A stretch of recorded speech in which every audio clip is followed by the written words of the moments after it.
নমস্কার, তিথির রান্নাঘরে আপনাদের সবাইকে স্বাগত। আজকে আমি বানাবো মাটন কারি। তো চলুন দেখে নেওয়া যাক আজকের রেসিপি। এখানে আমি নিয়েছি 1 কেজি 300 গ্রাম মটন। এর মধ্যে দিয়েছি 2 চামচ হলুদ গুঁড়ো, 2 চামচ লঙ্কা গুঁড়ো আর 100 গ্রাম আদা বেটে সেটা অর্ধেকেরও কম একটু নিয়েছি। নিয়ে এবার তেল দিয়ে দিলাম, পেঁয়াজ কুচি দিয়ে দিলাম, দিয়ে ম্যারিনেট করে রেখে দেবো প্রায় 1 ঘন্টা। এখানে সর্ষের তেল গরম করে নিয়ে আলুগুলো ভেজে নেব।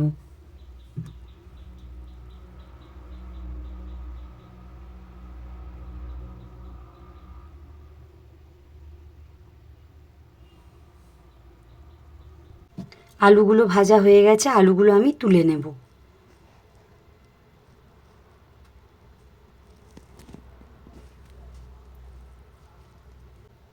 তেলের মধ্যে দিয়ে দেব একটু চিনি। চিনি দিলে কালারটা খুব ভালো আসে। দিয়ে দিয়েছি 3টে তেজপাতা, একটা শুকনো লঙ্কা। এবার দিয়ে দেব কুচিয়ে রাখা পেঁয়াজ। এখানে নিয়েছি আমি 200 গ্রাম পেঁয়াজ। ওই পেঁয়াজ থেকে একটু ম্যারিনেট করার সময় দিয়েছি। এবার বাকিটা এই তেলের মধ্যে দিয়ে দিলাম।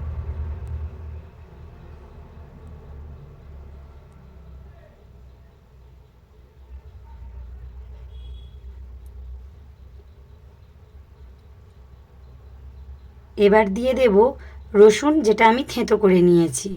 রসুন নিয়েছি আমি 80 গ্রাম।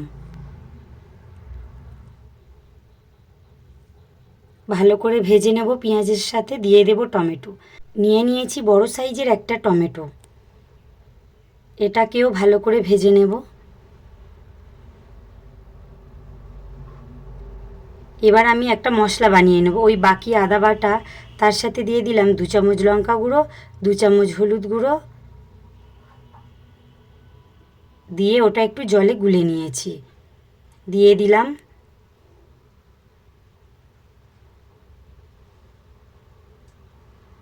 তেল। এখানে একটু কম মনে হচ্ছিল, তাই দিয়ে দিলাম আর একটু তেল।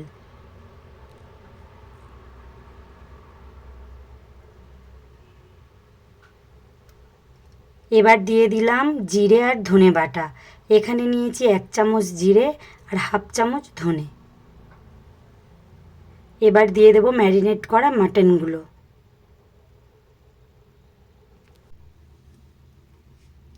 এবার মাটনটাকে ভালো করে কষতে হবে।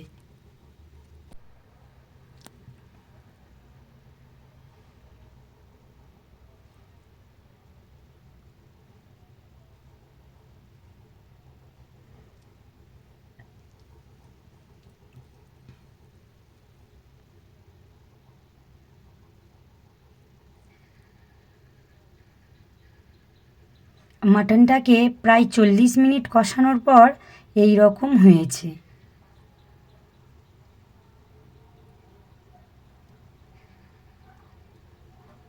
এবার দিয়ে দেব জায়ফল আর জয়িত্রী।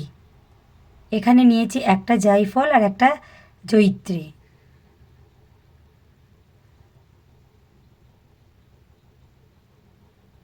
ভালো করে নেড়ে নিয়ে দিয়ে দেব জল। জল দেওয়ার পরে আমি ওটা 1 ঘন্টা মতো ফুটিয়েছি। আমার পুরো সিদ্ধ হয়ে গেছে মাটন, আলুও সিদ্ধ হয়ে গেছে। দিয়ে দিলাম গরম মশলা। এবার আমি নামিয়ে নেব। এবার আমি মাটন থালিটা সাজিয়ে নেব। নিয়েছি 1 বাটি ভাত, দিয়ে দিয়েছি গন্ধরাজ লেবু 1 টুকরো, দিয়ে দিয়েছি একটা কাঁচা লঙ্কা, নিয়ে নিলাম পেঁয়াজ,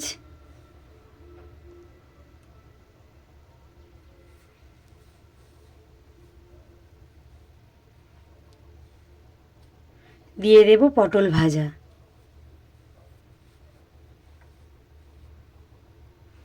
আর এখানে নিয়ে নিলাম উচ্ছে আর মিষ্টি আলু ভাজা। এবার নিয়ে নেব মাটন কারি।